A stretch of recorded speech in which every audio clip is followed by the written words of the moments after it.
प्रिय भक्तगण, आज गुरुवार के दिन बृहस्पति भगवान की यह कथा सुनने मात्र से आपके जीवन में सुख समृद्धि बनी रहेगी और घर परिवार में सुख शांति भी बनी रहेगी और आपकी हर मनोकामना पूरी होगी।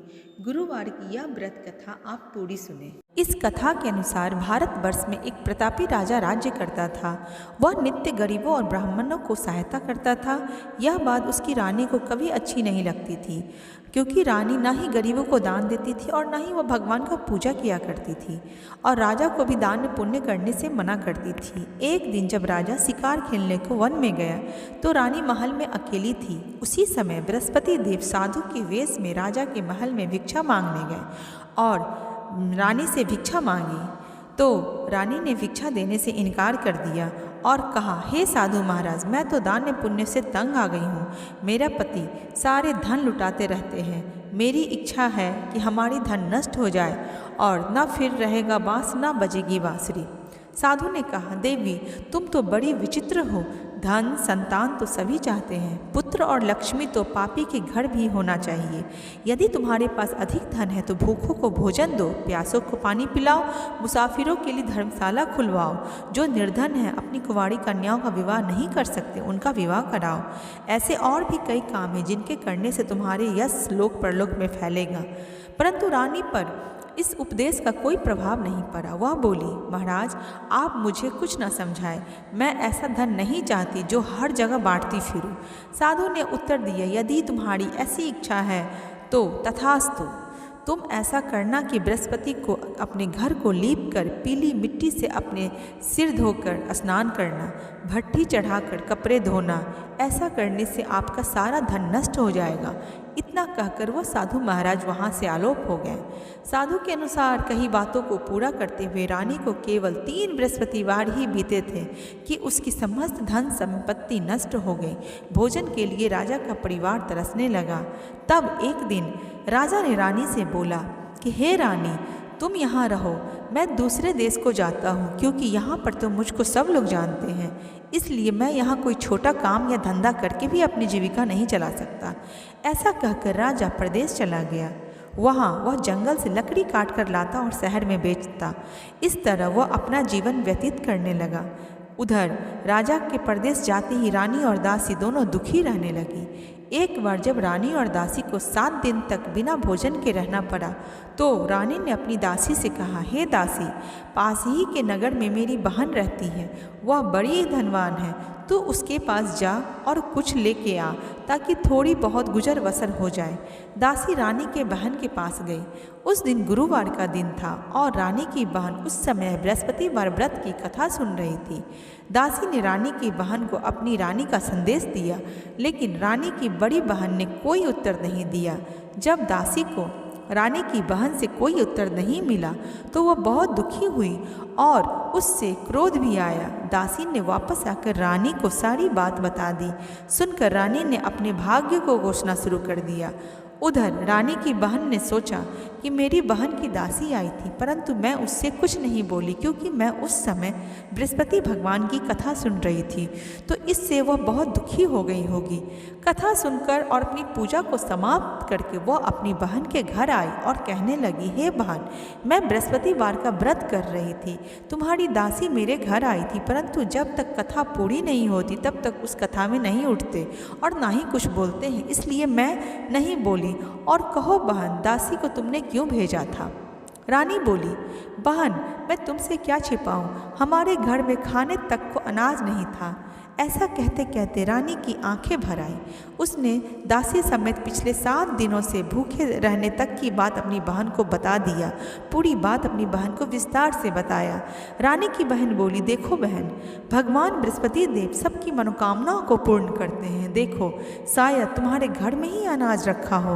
पहले तो रानी को विश्वास नहीं हुआ, पर बहन के आग्रह करने पे उसने अपनी दासी को अंदर भेजा तो उसे सचमुच अनाज से भरा एक घड़ा मिल गया। यह देखकर दासी तो बड़ी हैरान हो गई। दासी रानी से कहने लगी, हे रानी, जब हमको भोजन नहीं मिलता तो हम व्रत तो करते ही हैं, इसलिए क्यों ना इनसे यह व्रत और कथा विधि पूछ ले ताकि हम भी यह व्रत कर सकें। तब रानी ने अपनी बहन से बृहस्पतिवार व्रत के बारे में पूछा। उसकी बहन ने बताया, बृहस्पतिवार के व्रत में चने की दाल और मुनक्का से विष्णु भगवान के केले की जड़ में पूजन करें तथा दीपक जलाएं, व्रत कथा सुने और पीला भोजन ही करें। इससे बृहस्पति देव प्रसन्न होते हैं। व्रत और पूजन विधि बताकर रानी की बहन अपने घर को लौट गई। 7 दिन के बाद जब गुरुवार आया तो रानी और दासी ने व्रत रखा। घुड़साल में जाकर चना और गुड़ बीन कर लाई। फिर उससे केले की जड़ और भगवान विष्णु की पूजा किया। अब पीला भोजन कहाँ से हो, इस बात को लेकर दोनों बहुत दुखी हुई। चूँकि उन्होंने व्रत रखा था इसलिए बृहस्पति देव बहुत प्रसन्न थे।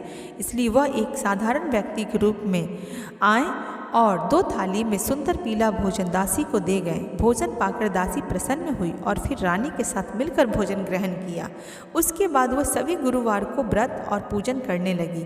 बृहस्पति भगवान की कृपा से उनके पास फिर से धन संपत्ति आ गई, परंतु रानी फिर से पहले की तरह आलस करने लगी। तब दासी बोली, देखो रानी, तुम पहले भी इसी प्रकार आलस करती थी। तुम्हें धन रखने में कष्ट होता था, इस कारण सभी धन नष्ट हो गया, और अब जब भगवान बृहस्पति की कृपा से धन मिला है तो तुम इसे फिर से आलस मत करो। रानी को समझाते हुए दासी कहती है कि बड़ी मुसीबतों के बाद हमने यह धन पाया है, इसलिए हमें दान पुण्य करना चाहिए, भूखे मनुष्य को भोजन कराना चाहिए, धन को शुभ कार्यों में खर्च करना चाहिए, जिससे तुम्हारे कुल का यश बढ़ेगा, स्वर्ग की प्राप्ति होगी और पितृ प्रसन्न होंगे। दासी की बात मानकर रानी अपना धन शुभ कार्यों में खर्च करने लगी, जिससे पूरे नगर में उसका यश फैल गया। और बृहस्पति व्रत कथा के बाद श्रद्धा के साथ आरती की जानी चाहिए। इसके बाद प्रसाद बांटकर उसे ग्रहण करनी चाहिए। राजा दुखी होकर जंगल में एक पेड़ के नीचे आसन जमाकर बैठ गया। वह अपनी दशा को याद करके व्याकुल होने लगा। बृहस्पतिवार का दिन था। एकाएक उसने देखा कि निर्जन वन में एक साधु प्रकट हुए। वह साधु के वेश में स्वयं बृहस्पति देवता थे। लकड़हारे के सामने आकर बोले, हे लकड़हारे, इस सुनसान जंगल में तू चिंता मगन में क्यों बैठा है? लकड़हारे ने दोनों हाथ जोड़कर प्रणाम किया और उत्तर दिया, महात्मा जी, आप सब कुछ जानते हैं, मैं क्या करूं? यह कहकर रोने लगा और साधु को अपनी आत्मकथा सुनाई। महात्मा जी ने कहा, तुम्हारी स्त्री ने बृहस्पति के दिन बृहस्पति भगवान का निरादर किया था, जिसके कारण रुष्ट होकर उन्होंने तुम्हारी धन नष्ट कर दी और यह दशा कर दी।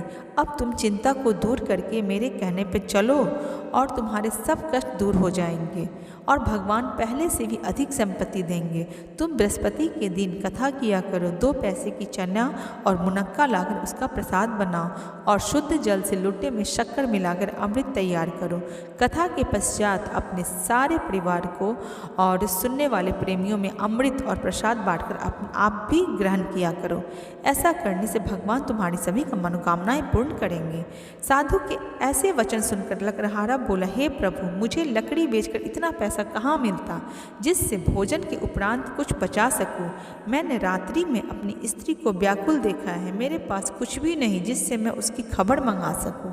साधु ने कहा, हे लकड़हारे, तुम किसी बात की चिंता मत करो। बृहस्पति के दिन तुम रोजाना की तरह लकड़ियाँ लेकर शहर को जाओ, तुमको रोज से 2 गुना धन प्राप्त होगा, जिससे तुम भली भांति भोजन कर लोगे और बृहस्पति भगवान की पूजा का सामान भी ले आओगे।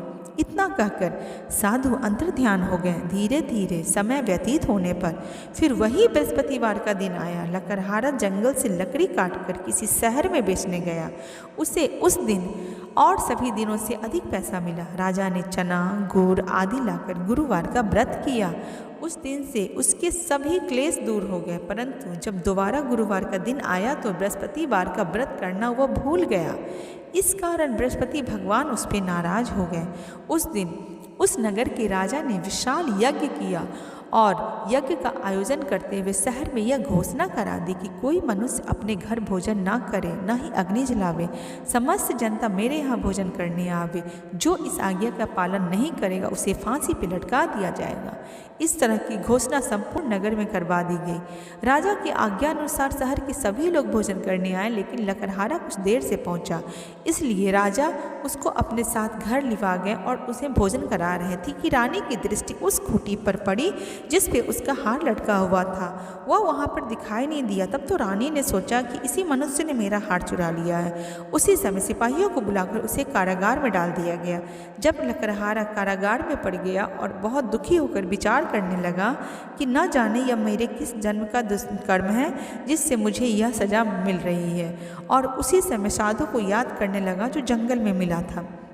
उसी समय तत्काल बृहस्पति देव साधु के रूप में प्रकट हुए और उसी दशा को देखकर कहने लगे, अरे मूर्ख, तूने बृहस्पति की कथा नहीं की और तू बृहस्पतिवार व्रत करना भूल गया, जिसके कारण तुझे ये कष्ट हुआ।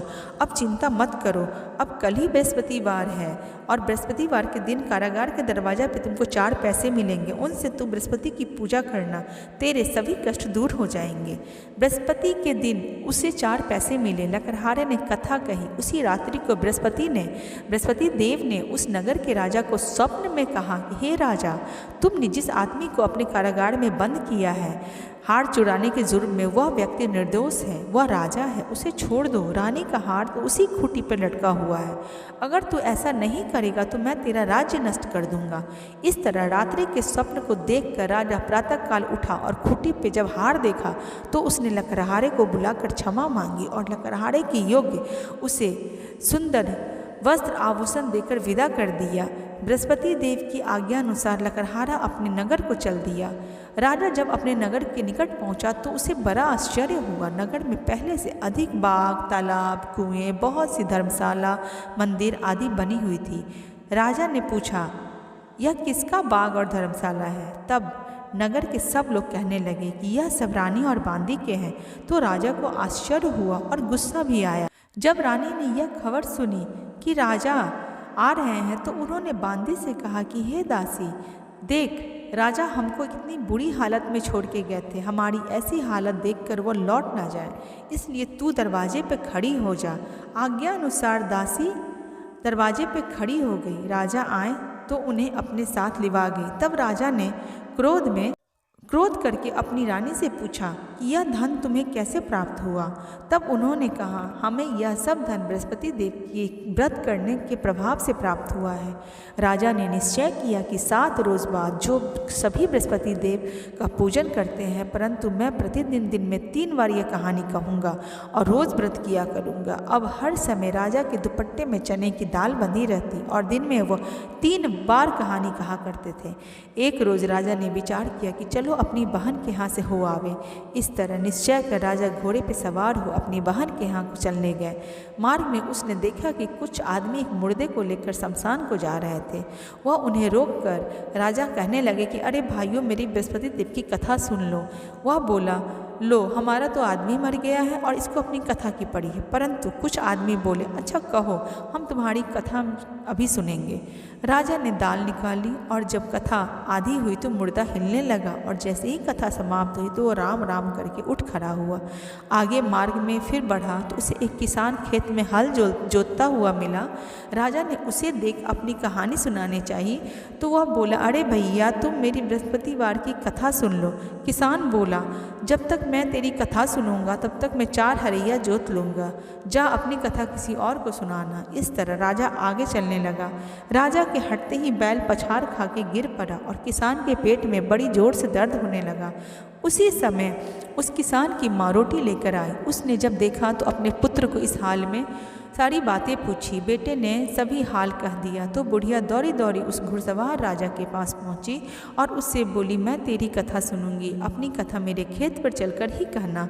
राजा ने बुढ़िया के खेत पर जाकर कथा कही, जिसके सुनते ही वह बैल उठ खड़ा हुआ और किसान के पेट का दर्द भी बंद हो गया। राजा अपनी बहन के घर पहुंचा। बहन ने भाई की बहुत खूबसूरती से मेहमान नवाजी की। दूसरे रोज प्रातःकाल जब राजा जागा और वह देखने लगा कि सब लोग भोजन कर रहे हैं, तब राजा ने अपनी बहन से कहा कि ऐसा कोई मनुष्य है जो भोजन नहीं किया हो और मेरी बृहस्पति भगवान की कथा सुन ले। तो बहन बोली, हे भैया, यह देश ऐसा ही है, पहले यहाँ लोग भोजन करते हैं, बाद में अन्य काम करते हैं। अगर कोई पड़ोस में हो तो मैं देख के आती हूँ। वह ऐसा कहकर देखने चली गई, परंतु उसे कोई ऐसा व्यक्ति नहीं मिला जिसने भोजन न किया हो।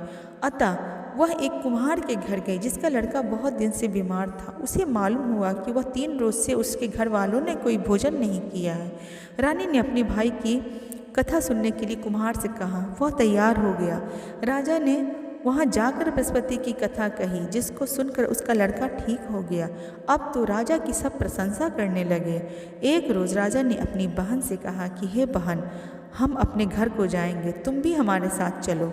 राजा की बहन ने अपनी सास से जो ही आज्ञा मांगी तो उसकी सास ने कहा, तू चली जा, परंतु अपने लड़कों लोग को मत ले जाना, क्योंकि तेरे भाई के पास कोई औलाद नहीं है। बहन ने अपने भैया से कही, हे भैया, मैं तो चलूँगी, परंतु मेरे बच्चे लोग नहीं जा सकेंगे। राजा बोला, जब बच्चे नहीं जाएंगे तो तुम ही जाके क्या करोगी। वो बड़े दुखी मन से राजा अपने नगर को लौट आया। राजा ने अपनी रानी से कहा, हम निर्वंशी हैं, हमारा मुंह देखने का धर्म नहीं है और कुछ भोजन आदि नहीं किया। यह बात कह के वह बहुत ही भावुक हो गया। रानी बोली, हे प्रभु, बृहस्पति देव ने हमें सब कुछ दिया है, वह हमें औलाद भी देंगे। उसी रात को बृहस्पति देव ने राजा से स्वप्न में कहा, हे राजा, उठ, सभी सोच त्याग दे, तेरी रानी गर्भ से है। राजा की यह बात सुनकर बड़ी खुशी हुई। जब 9वें महीने में उसके गर्भ से एक सुंदर पुत्र पैदा हुआ, तब राजा बोला, हे रानी, स्त्री बिना भोजन के रह सकती है, पर बिना कहे नहीं रह सकती। जब मेरी बहन आवे तो तुम उससे कुछ मत कहना। रानी ने यह सुनकर हाँ कर दिया। जब राजा की बहन यह शुभ समाचार सुनकर वो बहुत खुश हुई और बधाई लेकर अपने भाई के यहाँ आई, तभी रानी ने कहा, घोड़ा चढ़कर तो नहीं आई, गधा चढ़कर आई। राजा की बहन बोली, भाभी, मैं इस प्रकार ना कहती तो तुम्हें औलाद कैसे मिलती। तो बृहस्पतिवार व्रत करने से मनुष्य की हर मनोकामना पूर्ण होती है, जैसे कि इस राजा और रानी की मनोकामना पूरी हुई। तो बृहस्पति देव ऐसे ही हैं, जैसे जिसके मन में कामनाएं हैं सभी को वो पूर्ण करते हैं। तो जो सद्भावना पूर्वक यह बृहस्पतिवार का व्रत करता है और कथा पढ़ता है अथवा सुनता है और दूसरों को सुनाता भी है, तो बृहस्पति देव उसकी सभी मनोकामनाओं को पूर्ण करते हैं।